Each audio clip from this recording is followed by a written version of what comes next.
Ooh, there are spoilers ahead. Run away if you haven't played through The Watcher yet. Ooh. Good evening, and welcome to what has been my life for the past 2 months. I've been putting off discussing Watcher's fauna because it's just, I don't like making money, I guess. I don't know why it took me so long. But now that the new update has come out and added in what I certainly hope is the last round of creatures to be put into the DLC, I don't have an excuse anymore. So, I got my Discord to draw me some incredible art to show off each creature, wrote down some hypotheses about how exactly each creature could theoretically function biologically and within the lore to some extent. I should point out though, a lot of the very talented artists who contributed their time towards this project included a bit of their own theories about the wildlife into their art.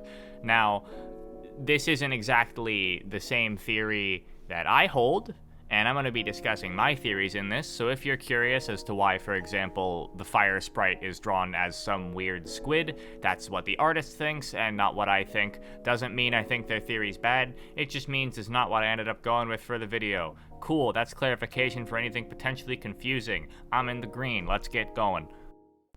But before we do, you're all expecting it, I got a shill. For a while now, this channel has been sponsored by Critical Error Computing, a computer building company co-owned by a very close friend of mine. Not only did they build the computer I've been playing games on and editing videos on for the past 2 years, but they've also built computers for some of my close friends as well as some of my family members. If there were any company I'd want to sponsor the channel, it would be them. The main reason I recommend this company so highly, aside from the fact that I play Dota with one of the people who owns it, would have to be the fact that they prioritize customer communication above all else, working directly with you to ensure that you get the computer that fits your work and gaming needs as best as possible. Especially in the modern age, the importance of having a good computer has only grown. And so I would say if you're going to be upgrading, I recommend you go to Critical Error Computing and get yourself a PC made specifically for you. I couldn't recommend any other company more. If you do decide to order from them though, it'd mean the world to me if you were to use my affiliate link at cec.direct/dasszombies and get yourself a computer made to your specifications by people you can trust. Alright, that's enough of that. Anyways, let's get started. So, the first creature we'll be talking about is one I have a personal vendetta against. Not because it's done anything to me, but because it's just named wrong. They're named fucking tardigrades. These goofy little semi-aquatic dopes are significantly closer to nudibranches, more specifically sea bunnies, than any form of tardigrade. I suppose they're also colloquially called sea pigs, which isn't far off because of the legs, and sea pigs are a type of sea cucumber, but like, even if they aren't nudibranches, they are absolutely nowhere near a tardigrade, which is a microscopic panarthropod with closer relations to Anomalocaris than nudibranches. If that doesn't really mean anything to you, nudibranches are sea slugs, whereas tardigrades are more closely related to arthropods like spiders and crustaceans. They also live in completely different environments and are significantly different sizes, but ignoring that, let me actually explain this creature first. The tardigrades are small semi-aquatic creatures that appear in coral caves and rusted wrecks, both regions with a direct connection to the ocean, so they're certainly marine. They move around on a bunch of little legs and display a wide variety of colors, likely as a warning sign similar to what poison dart frogs do, because these bitches are poisonous as hell. Eat one and you'll be suffering from sluggishness, weakness, and fits of seizure. Eat two and you're dead as a doornail. So they're toxic, which is a feature found commonly in nudibranches and never found in tardigrades. But besides that, they also have some other unique features. Like, did you know if you bring them to a desert region, they'll actually shrivel up into a hard ball that could deflect spears and be stored in Slugcat's stomach? Yeah, I didn't know that until researching this video. Pretty cool. That's actually something that tardigrades do as well, so, you know, win for that. Anyways, with all this, I'm of the opinion that the tardigrades are simple saltwater semi-aquatic nudibranches that ward off attackers with bright colors to warn of the deadly poison that courses through them. That's good for the first entry. Let's move on to the next one. A really weird one.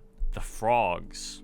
Now, in defiance of their incredibly simple name, the frogs are in fact quite strange.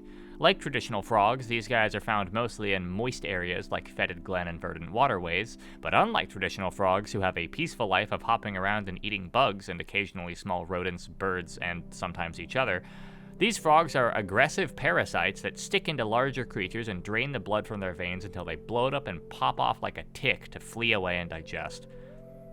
Yeah.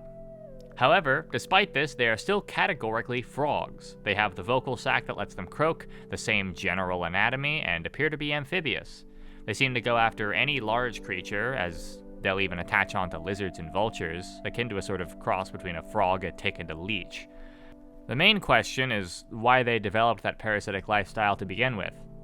Well, it could be for any real reason. It's not like there's a lack of other food sources around, so maybe they developed it because they were purposed by the benefactors as some sort of needle-like medicinal tool for extracting blood. Considering their abilities to drain poison from the bloodstream of any animal they're attached to, maybe the idea that they were purposed for medicinal use isn't too much of a long shot. Okay, back to simplicity. The locusts are incredibly easy to determine. They're probably just locusts. They're a swarm of buzzing, flying insects that seem to fly over the Badlands and fractured gateways, latching onto and consuming the slugcat if they catch them. The main things that can deter the swarm seem to be cover, whether that be a physical roof over the slugcat's head, or a covering of spit, mud, or paint. This could be because doing so nullifies the smell of the slugcat, making them hard to detect. But when it comes to being under a roof, maybe the locusts just don't want to take that risk? I'm not sure. The only thing to note, though, is that traditional locusts here on Earth aren't exactly carnivorous. They mostly eat plant matter, with the only creatures they'll actively kill and eat being each other, which is very different behavior from the locust that we see in-game. These little bastards are out for blood. They're on your ass the moment they spot you. There aren't really any large winged insects related to locusts that could go out of their way to attack and consume something as large as a slugcat. Unless they could not be locusts. Maybe there's some sort of other large predatory insect like a wasp or a robber fly. Robber flies don't swarm though, so they could be large wasps or hornets. Considering how few of them it takes to disable a slugcat, a deadly sting could be a possibility. The only issue with wasps is that they don't really hunt larger mammals. Even the biggest, meanest hornets won't go for rats or squirrels. So maybe these are just especially desperate carnivorous locusts, or maybe they're a large migrating hornet swarm consuming everything like army ants. Ugh, okay, back to the really weird ones. The barnacles are, well, definitely not barnacles. They're weird little walking bug dudes with a hard shell on their back that can release a painful sting to any creature that touches it. This shell appears to also sometimes drip water onto the ground and make a loud chirping sound.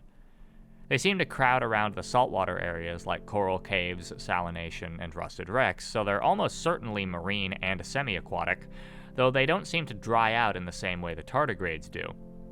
The creatures also seem to be communal, traveling around in groups with a designated leader. Their actual biology is somewhat strange, though. Their body underneath the shell is a small black bug with 6 legs, meaning it's not a crustacean, but an insect. Or, well, I suppose they could be a crustacean, but with its front limbs hidden under the body, or being rather small, or even maybe vestigial, but either way, their beetle-esque body makes me think that they're probably insects, or at least some sort of isopod. The shell is likely not a part of the body, as the creature is able to function fully without it, aside from some issues with protection. Unlike a snail or a turtle, where without the shell they just die because their internal organs are just out. So, my theory is that the barnacle is actually 2 species in a symbiotic relationship. The beetle, and the colony of barnacles on its back. These barnacles probably store and cycle water to filter feed from it, which would explain why they drip water, as well as possessing a painful sting to ward away predators. Now, no barnacles in real life have a sting of any kind, but again, this is just suspension of disbelief because what the fuck else could the shell be but barnacles? I mean, look at it. The symbiotic relationship likely has the barnacles receiving mobility and relative safety from slower predators like starfish or whatever a rain-worldy starfish would be, and the beetle receiving protection from the barnacles on its back, protecting it from a few predators, including but not limited to me. Okay, this next one's really easy. The rats.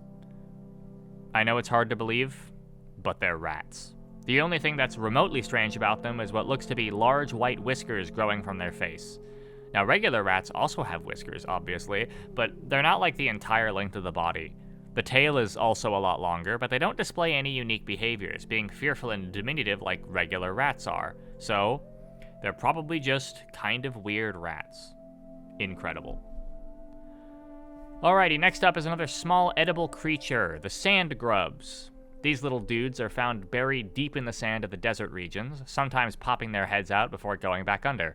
They can be pulled out of the sand and eaten if snuck up on or killed from a long distance. They seem to be able to eat slime mold and blue fruit using some rather large chompers at the tip of their head. They also seem to have a pretty long tail coming off from the main body that has some notable bristles at the end of it. These bristles are likely to provide a powerful grip near the bottom of the body to prevent them from being easily pulled from their burrows if the head is grabbed. But this isn't the only type of sand-dwelling worm we see in the deserts. Looking identical to the sand grubs, the sand worms are much larger and more dangerous creatures that share almost everything in common with the sand grubs, except for the fact that these guys are deadly. Now, I don't think I need to explain why I think the sand grubs are younger versions of the sandworms. They're literally called grubs, implying they're the younger version of something else. The sandworms themselves are deadly ambush hunters that will seem to go for anything a lizard will eat, alongside some other stuff like blue fruit, slime mold, noodlefly eggs, and batnip. So they're certainly omnivorous, opportunist ambush hunters, using their massive teeth to grab and drag down any prey they could want. They've grown so large and long that they can lunge out of the sand much farther to grab food. If I had to assign them a phylum on Earth they'd probably fit into, I'd have to say annelids, the group of segmented worms that includes earthworms, bristleworms, and leeches. The only issue with that is that there are no known annelids that live in arid environments like the Badlands or Torrid Desert. Maybe they could live in the muddier bits, but they're never found there. The closest worm-like thing to live in a desert would be the desert rainworm, which isn't even a worm, it's a millipede, which is very far from this little goober. Now, this sort of long, under-the-sand ambush hunting style is actually quite familiar, though, to another annelid, a bobbit worm. These long ambush hunters are pretty nightmarish to some folks. They hunt in an almost identical way to the sandworms. The only issue is that bobbit worms are completely marine. So I think we'll just have to suspend our disbelief here and say it's somehow a desert-dwelling worm that hunts like a bobbit worm due to convergent evolution or being purposed that way for some reason. Oh boy, time for the block of a bunch of lizards, everyone's favorite segment. This time we've only got 4 lizards to discuss instead of the 12 we had in a row last time we covered the fauna. First up on that ever so prestigious list is the peach lizard.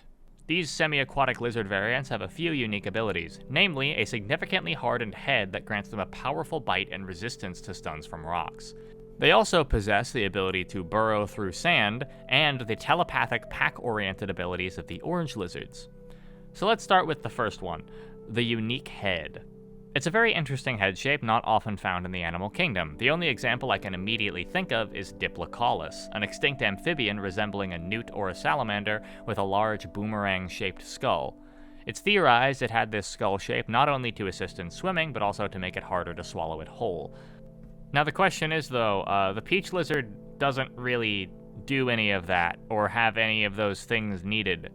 It doesn't share a habitat with anything large enough to swallow it whole, except for technically a leviathan, which is kind of its own issue, involving getting turned into paste. And they also can't swim. Now, it can burrow, but being good at burrowing isn't exactly the same thing as being hydrodynamic, so that only leaves the communication of the orange lizards and the powerful bite. I think it's a little bit of both, but let's start with the simpler one, which is ironically the telepathy. It's simple because it's basically just fucking magic. But we know the orange lizards have antennae that contain whatever organ lets them communicate over long distances, so maybe the little dongles on the sides of their skull contain that. But I think the main reason why their head is shaped that way is actually the bite. Peach lizards have a bite strong enough to crack barnacle shells, exposing the tasty bug inside. Considering every area they're in also spawns barnacles, I personally think their skulls are shaped like this because it contains powerful jaw muscles that let it crack open its main prey source. Now, it also eats snails and tardigrades. Snails are another hard-shelled invertebrate that can be cracked open, but tardigrades have their primary defense in the form of a deadly poison, so maybe they're immune to the tardigrade poison, I don't really know. Anyways, speaking of burrowing, the indigo lizards are up next. These desert-dwelling lizard variants have a pretty good analog to 2 real-world species, those being the blue-tongued skinks and Gila monsters. Though out of these 2, I'd have to say they're more similar to blue-tongued skinks. These lizards possess a few unique abilities, namely the ability to burrow through sand, as well as a long tongue coated in their bioluminescent spit. This spit seems to ward away the locusts from attacking whatever it covers, which is an interesting interaction that suggests an ecological niche. Could it be that they developed the spit as a way to sort of ward off the locusts from their potential kills? Maybe after the locusts are done attacking and weakening something, the indigo lizards run in and spit on the prey item to prevent the locusts from defending their kill. They seem very aware of their spit's ability to deter the locusts, considering they'll even assist the player by spitting on them when they're tamed, so I feel like this spit had to evolve in tandem with the locusts. Now, the reason I call these guys skinks is fairly simple. They look almost identical to them. They are fully carnivorous though, which blue-tongued skinks are not, but also look at this body shape and the pattern. Also, the pun in the name skink, because their spit acts like an ink that stains their prey. I mean, come on, the pun seals it. Anyways, next up are the Basilisk Lizards. Found exclusively in the fungal swamps of Fetid Glen, these scrunkly little dudes have some very unique modifications. First off, they're completely blind, which I didn't know about. But yeah, akin to black lizards, basilisks can't see anything, which is kinda neat, and we'll get back to it later. Second off, they're either very stinky or they emit a toxic gas from their skin that forms a cloud around them that will grant the slugcat the same slowdown effect that consuming a mushroom does. Finally, their skin contains a deadly toxin that will quickly incapacitate and kill any creature that touches them. This paints the portrait of an undergrowth predator that relies primarily on sound to hunt through the dark, damp tunnels of the Fetid Glen, avoiding attacks from vultures and other potential predators through their toxic skin. Perhaps this toxin is pungent enough to produce a sort of fume that acts as a warning to anything that could get close enough to inhale it, which would cause the slowdown effect. That's a pretty good portrait of them. At first I thought maybe they had mushrooms growing on their backs that produce a slowdown effect, but that wouldn't explain the toxins affecting something with a simple touch. Maybe the toxin is a sort of slick, poisonous fluid that coats some sort of quill network on the back of the lizard, and will seep through the skin of whatever creature gets coated in it. Maybe these weird little hairs on their back have jellyfish-like stingers that inject the venom. There's no real way to know. Alright, last lizard, and it's the hardest one to understand. Okay, hear me out. How on earth do I explain a lizard having a giant fucking laser? Well, I mean, I guess I can try. The blizzard lizards are up next. So, the blizzard lizard has a bunch of unique stuff about it. Namely, they're pretty chunky. They could be evolved from a caramel lizard or something like that. But, I mean, probably the more interesting part has got to be their downright magic. They possess a powerful shield of cold winds that blow away any projectiles, which they can absorb to temporarily fire out that cold energy as a devastating beam that kills anything it touches. So yeah, pretty realistic. Presumably this laser is formed of the same stuff as the wind shield, and likely kills by rapidly cooling the target, considering there's no explosion or heat graphics, so here's an idea. The blizzard lizard is a byproduct of lizards evolving to consume or harness the cold brine produced in Aether Ridge. Considering they can only be found in the surface and not Aether Ridge, it implies they showed up between when the Watcher arrives in Aether Ridge and when it visits the surface. They appear to have evolved to store some of this brine inside them. The rapid cooling is vented out of them through some sort of respiration on their flanks, blasting out cold air constantly. But this expelling of the temperature can be concentrated by halting this effect briefly before launching out a pressurized blast from their throat. They seem to be able to do this infinitely, so they likely aren't expending the brine inside them by doing it. It's likely just a super cooled blast of winds and maybe smog that incapacitates and freezes the slugcat to death instantly. Considering it also flings anything it hits, it's highly likely that this is some sort of powerful concussive force as well. The laser also appears to emit some sort of opaque smoke and knocks the lizard back when they use it. So it could be a powerful expelling of supercooled gas. Despite this though, it does electric damage. Okay, real quick, looking into damage types is weird as fuck. Electric damage exists, but it's only done by electric spears, centipedes, and the blizzard lizards as far as I can tell. Giant jellyfish don't do electric damage, which isn't super important, I just think it's weird. And I don't know if regular jellyfish do electric damage, the wiki doesn't say that they do. All that to say, I don't think blunt, explosive, stab, or bite type damage really works for this, so I think electric is a decent compromise? Either way, I don't think it's meant to be a detail taken too seriously. That is to say, I'm going to ignore the fact that their laser does electric damage and continue to say it's rapidly cooling you. Sound good? Good. Okay, on to the first of our properly big creatures, the drill crabs and the tower crabs. I include the two of them in one because they're basically the same guy. So these guys are what look like giant terrestrial hermit crabs. They're found primarily in sandy regions, be that the hot and dry torrid desert or the ocean-adjacent rusted wrecks and migration path. The most interesting aspect of these guys is pretty cleanly their shell, which is a literal functioning drill.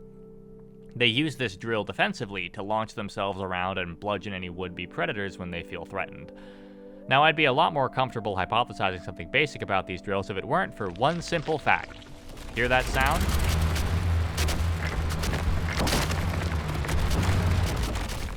Yeah, that's a working combustion engine. So I have two theories. Either A, young crabs are all born in the same place where there are hundreds if not thousands of these drill heads which they pick up and use as a shell, combustion engine included, which could be what migration path is leading to or from, or B, they were just born like that, purposed by the benefactors to have a working combustion engine attached to a drill on their backs. Now I'm tempted to say the latter due to the innate uniformity of the drills on their backs. None appear damaged or even appear to have a different model. They all look and work the exact same and they can't appear to drop the shell. So they could have an inbuilt drill-like shell powered by a combustion engine that they fuel with a combustible biological fluid that they create. Also, there's the tower crabs, which aren't too unique. They possess the same abilities as the drill crabs, relatively same behavior, but they're only found in migration path on the titular migration path. Their eye stalks point downwards and they're fucking huge, primarily due to their crazy long legs, and that's basically it. The downward eye stalks do suggest they might be a different species or subspecies of drill crab, but the fact that they're on the same migration path implies these are simply the larger adults of the drill crab population that are migrating from a place we never see to their mating grounds to produce more crabs with combustion engines in their asses. Next up, a much simpler one, the moths. They're big moths, that's what they are. They appear to be carnivorous, however, which moths usually aren't, using their long, spiraled proboscis to drain their prey dry. They appear to be primarily carnivores, which will aggressively hunt down any lizards, centipedes, vultures, or spiders that they see, but they're also seen to scavenge from dead things, anything worth more than 2 food pips, that is, so they're not exclusively hypercarnivores. They're smart enough to have a reputation system as well, and appear to have a high parental drive, as they'll violently protect their young, being these fat little moth grubs. These grubs can actually hatch as well if hibernated with, turning into a smaller moth that grows up into a big one.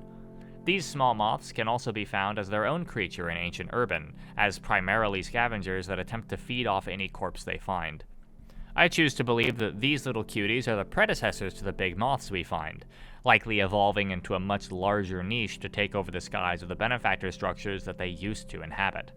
Even in this small state, they seem to have a high predatory drive, attempting to antagonize the slugcat by impeding your movement or lifting you into the air, usually unsuccessfully. Though honestly, this could be a territorial drive instead of a predatory one, as we know they're capable of relative intelligence and memory. Maybe they see you as a danger to them or their grubs even at this small size. The moth grubs when they hatch are also about the size of the small moths we find in ancient urban, so that's interesting. Alright. Next up's a hard one. I have almost no idea where to start with these guys. The boxworms and the fire sprites. Similar to the cyan lizards and other such creatures, I can only assume that this dynamic duo are the result of some pretty heavy benefactor tampering.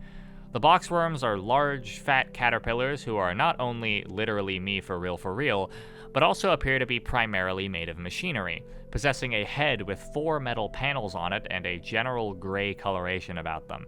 Their bodies are covered in what the files call fire sprite larvae, which tells us quite a lot, actually. These fire sprite larvae can be pulled out and appear to be alive for a bit, squirming before they lose color and presumably die after being pulled out from their host. They are also able to be eaten, giving 1 food pip. Pulling these out also decreases the reputation of both boxworms and fire sprites. Speaking of fire sprites, though, they appear to be fast-moving flying creatures made of some sort of immaterial substance akin to a wisp or some other type of spirit. I honestly have no clue what these guys are, but they're clearly capable of influencing their surroundings and are somewhat biological judging by their life cycle starting as a larva. Their main function appears to be their interactions with the boxworms. They can enter into the head of a boxworm to activate it, moving it from its dormant state into a state where it can move around and spray out a deadly burst of steam from its mouth, which it also seems to do to defend itself. The boxworm appears incapable of moving without a fire sprite in its head, and they even emit a signal in the form of a burst of steam to alert a fire sprite when they're in danger. The boxworms also appear to genuinely be full of this steam. Damaging them with a spear or pulling out a fire sprite larva appears to emit a quick burst of it. It could be that boxworms are basically just machines that require the active control of the fire sprites, something potentially similar to the overseers or the neuron flies, in order to be functional. When killed, the fire sprites even explode into shards of light, similar to how overseers do when they're killed.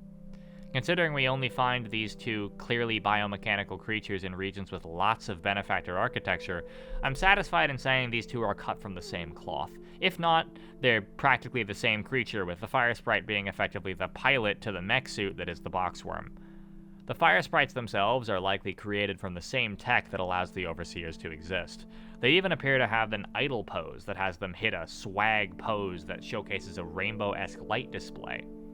Also, this is tangential, but their arena portrait shares the same color and general design as the inspectors and the overseers themselves, so I'm pretty confident in comparing them and implying that they're made of the same general stuff.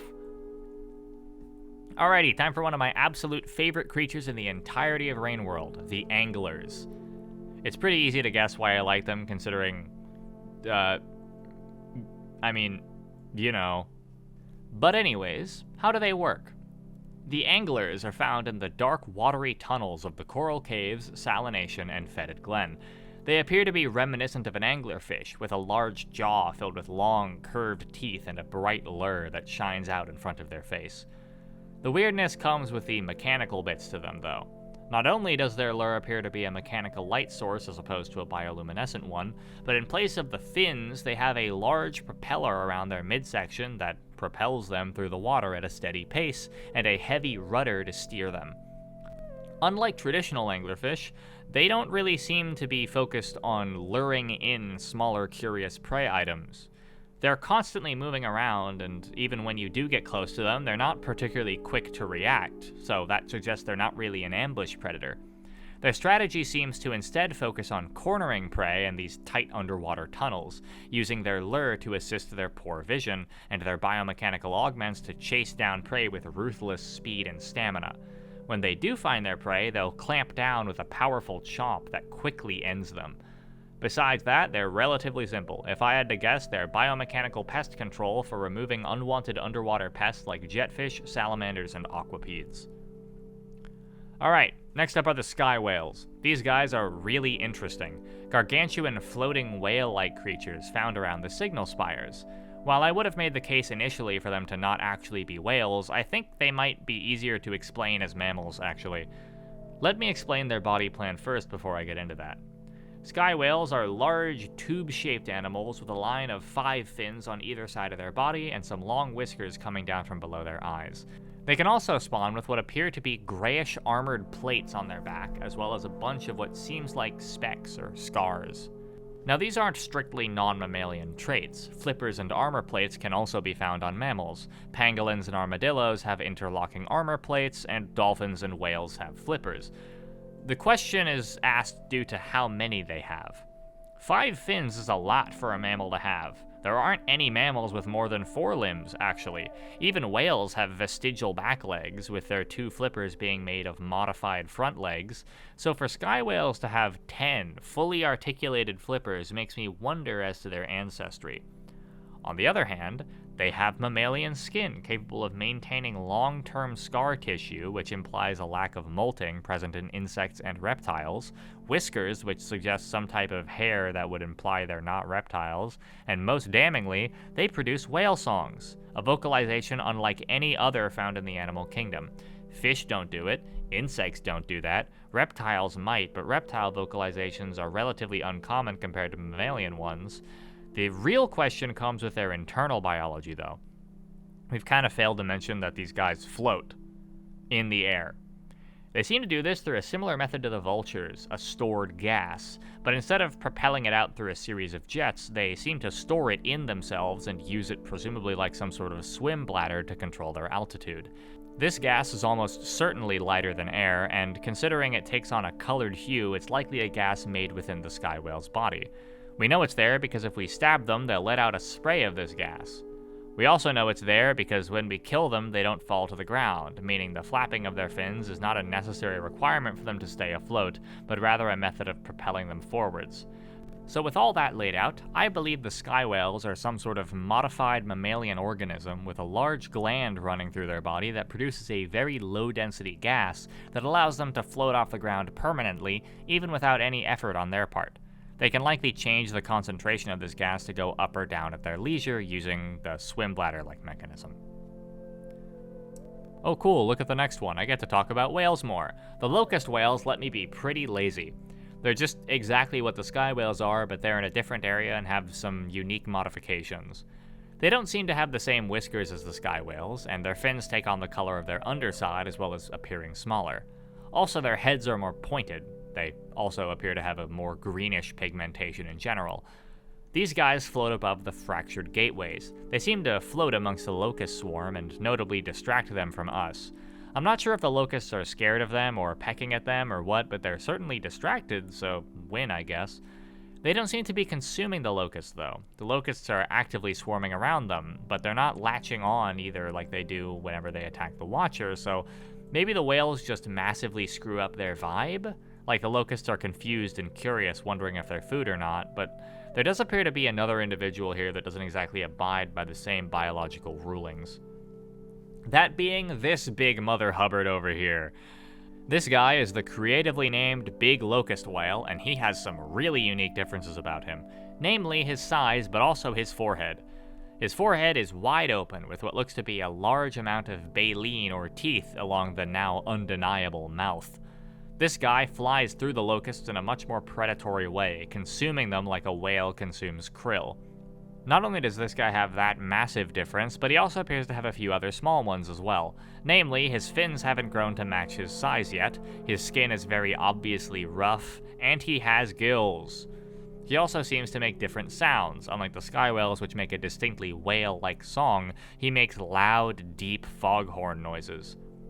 The presence of the rough skin and the gills tells me that this might be a shark, but at the same time it's so much like the locust whales and therefore the sky whales that I still think it's a mammal, just one that might have evolved a gill-like breathing method to combat the difficulties with respiration and oxygen dispersal caused by having such a massive size.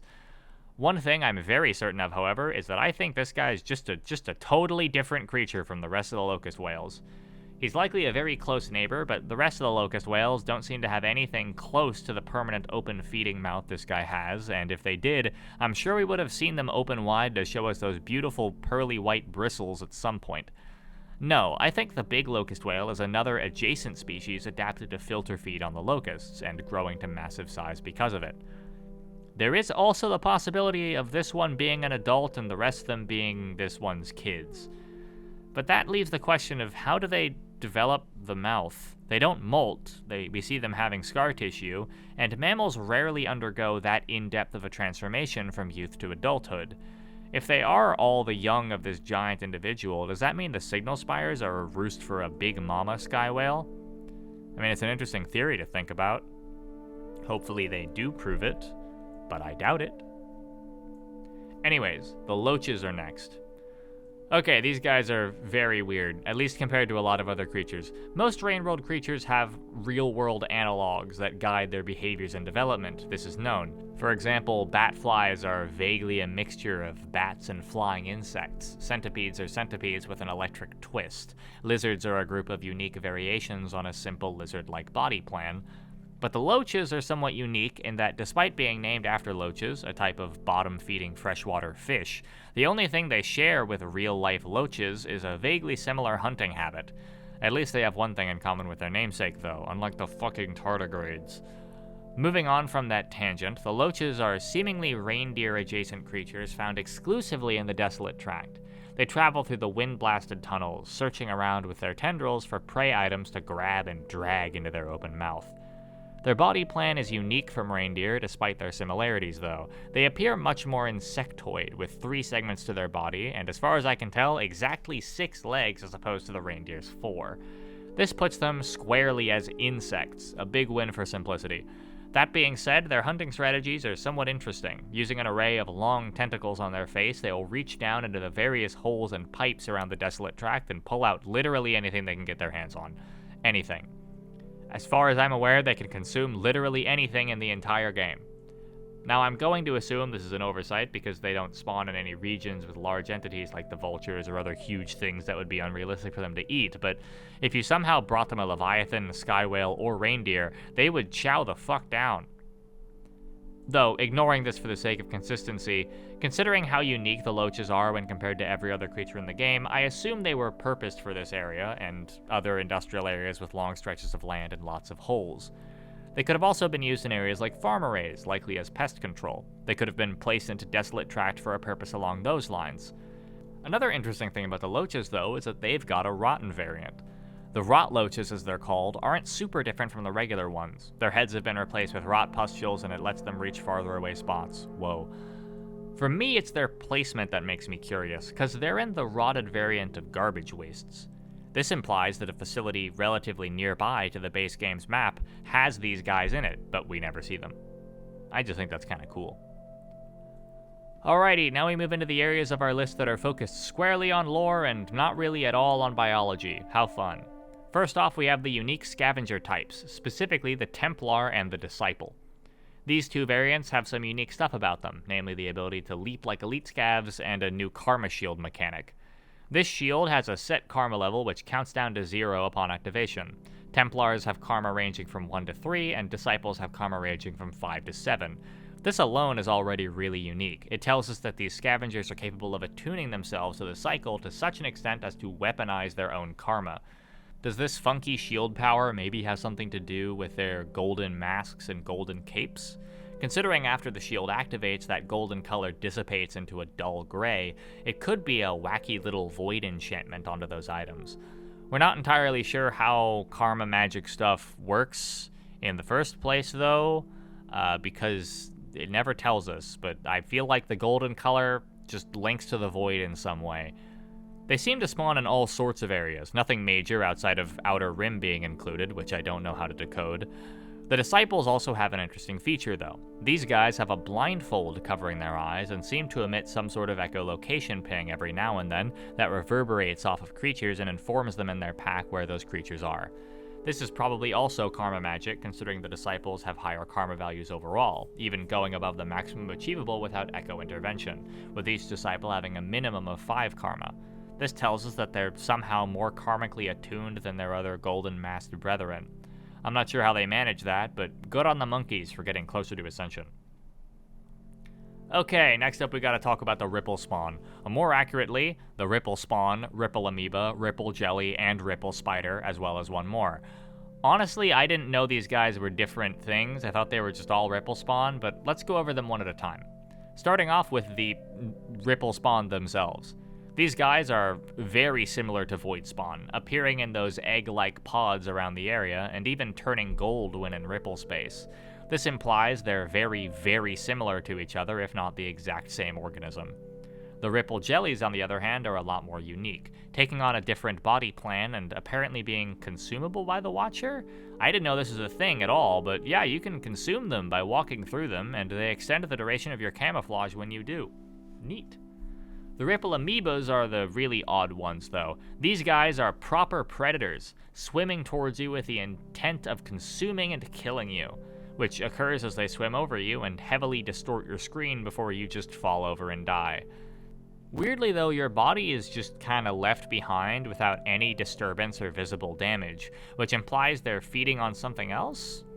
Lastly, the Ripple Spiders. They're linked pretty heavily to the last Ripple Spawn I haven't spoken about, so let me do them both at once. In Outer Rim, there's a big spirally wheel that can be filled up by collecting lots of Ripple Spawn eggs. Upon collecting enough, a Ripple Spider will appear, trailing a translucent silky strand behind it and leading you to a room labeled Wara_egg. In this room, you'll get accosted by a gargantuan Ripple Spawn and get the ability to choose your teleport destination from now on. This is already really weird, but what's even weirder is that this ability is refillable. You refill it by popping more ripple spawn eggs, and if you pop enough, more ripple spiders come out. So let me slap down my full theory. The ripple spawn, which I'm saying to include all of these ripple guys that we just talked about, are a type of life found exclusively in ripple space. They oftentimes cross over out of ripple space when a rift is opened, but otherwise they're only really found there. They're also normal creatures for this place, evolved to hunt each other and float about. Spinning Top even says so. They eat each other and seemingly are capable of stinging her. This could just be the large ones attempting to hunt her, as they're not exactly sure what she is, a similar thing to how they attempt to eat us. It could be that they're not actually able to eat us, but that stinging is still enough to kill us. Either that or they're eating our fucking soul or something, but I kinda doubt that. The real curiosity comes with Big Daddy over here. This guy is huge and doesn't seem to immediately consume us, rather giving us a gift. Could he be helping us because we freed a lot of his young from their eggs? Or maybe he's just indifferent and observing him gave the Watcher the know-how to do the funky teleport business. We're not really sure, but it's at least obvious now that they're more than just the fish that swim around in ripple space. They seem to have some individuals with enough cognition to bestow us with an ability. Whatever that could suggest is still mostly unknown, though. Okay, now for the big one. The Sentient Rot is inarguably the driving force behind most, if not all, of the Watcher's plot, and it's technically an organism. And not one like iterators where there's 12 billion pearls telling us how they eat, breathe, think, and shit. This is properly confusing. We don't know jack shit without looking at how it develops. So, let's get started. The Sentient Rot is a variant of the traditional blue rot that we see in 5 Pebbles, though it has some very notable differences. First off, it's purple. Now, 5 Pebbles rot can also be purple when it's very new and very concentrated in the form of the mother longlegs, but literally every pustule of the Sentient Rot is a bright neon purple. It also showcases some unique growth patterns. Unlike the traditional rot we see, the Sentient Rot doesn't exclusively form evil death balls that try to eat you. It also seems to form some other structures. The Sentient Rot is capable of producing a thick, sludgy mucus that drips from the ceilings, and transforming vegetation into these odd tree-like structures called rot plate trees. They can also create these huge growths called lobe trees, which appear to be a large sack of God knows what connected by a stalk to the ground. These aren't repurposed from other flora or fauna, so they're entirely created by the Sentient Rot, which makes you think that they're probably kind of important. But they're not only able to produce gross new stuff, they can also take over the base game stuff, starting with the flora. The Sentient Rot can transmogrify blue fruit and popcorn plants into rot fruit and rot corn plants respectively.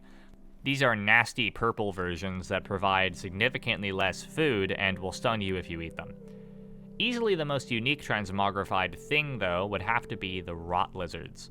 These rot lizards are predictably rotten variants of lizards, and they appear to have multiple different stages of the infection, starting off with simple small cysts that don't seem to affect them much outside of probably a bit of discomfort.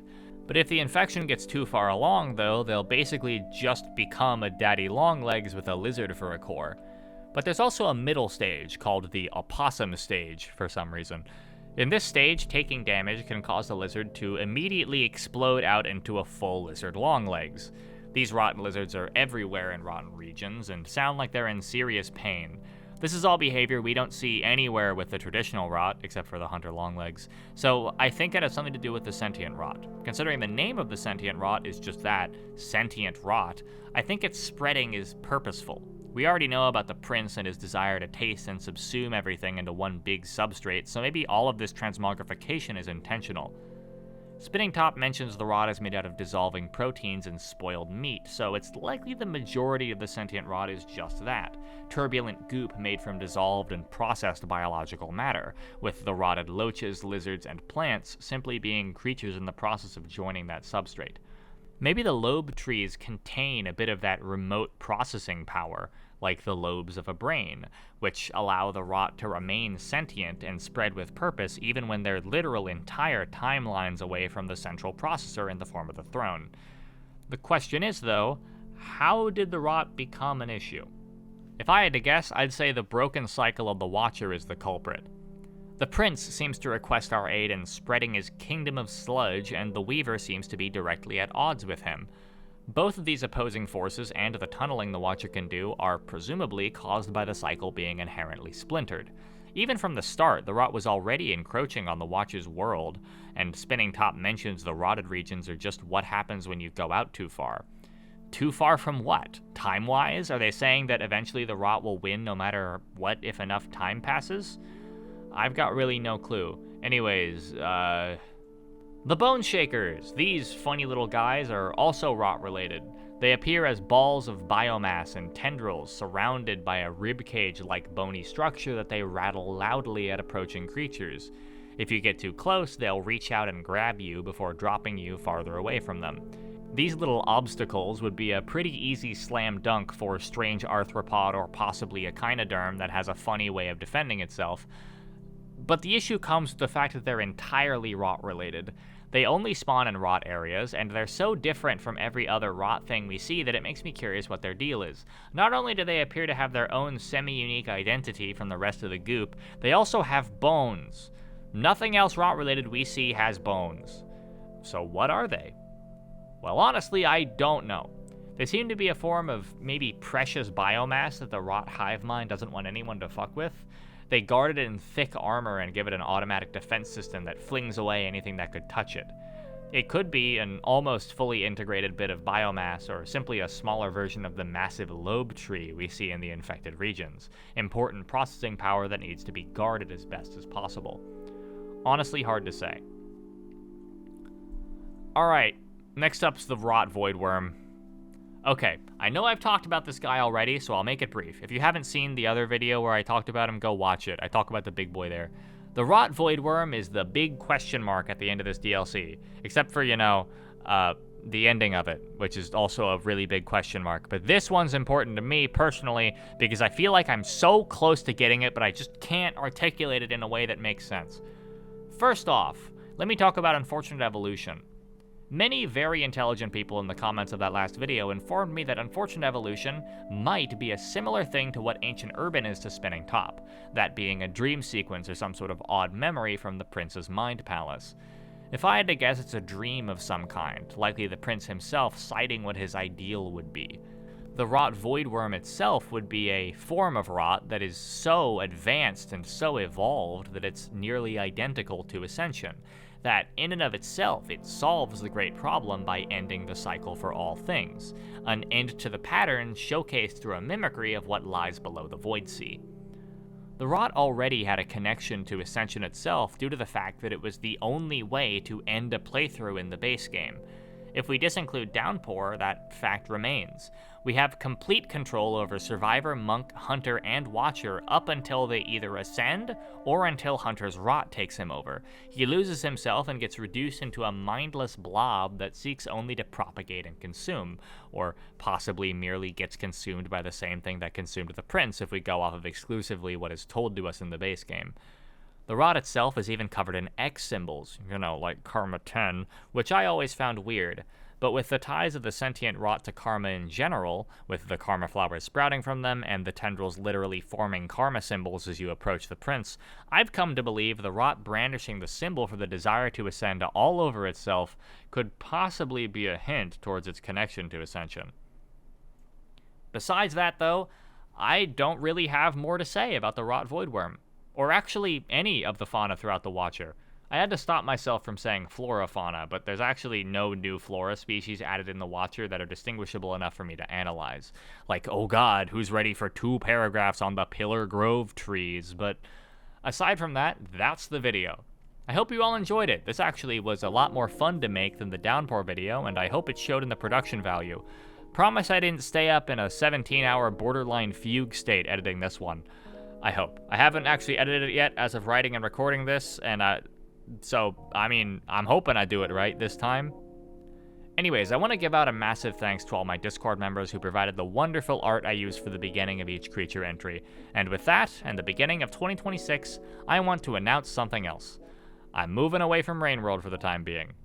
Now don't cry, I just need to enjoy making content again, and to actually make some money. As much as I love this game, it's become increasingly obvious that this pond is very small, and if I want to actually grow, I need to find a bigger variety audience, which means variety content. So if you've enjoyed any of my variety content over the past years, I hope you stick around to see the new channel era. And for those who are only here for Rain World, I hope you all know I'll be coming right back when a new content drop releases, or when the 5 logs projects in development limbo finally come out. But even if you are only here for Rain World, it'd mean the world to me if you stuck around to watch the new stuff I put out. Good retention means I'm more motivated to put my back into producing even better stuff as time goes on. And if you aren't planning on sticking around, buy a computer. Anyways, that's my long-winded channel update rant over. Thank you all for watching and getting me this far in the first place, and I hope to see you all in the next video I put out. Bye-bye.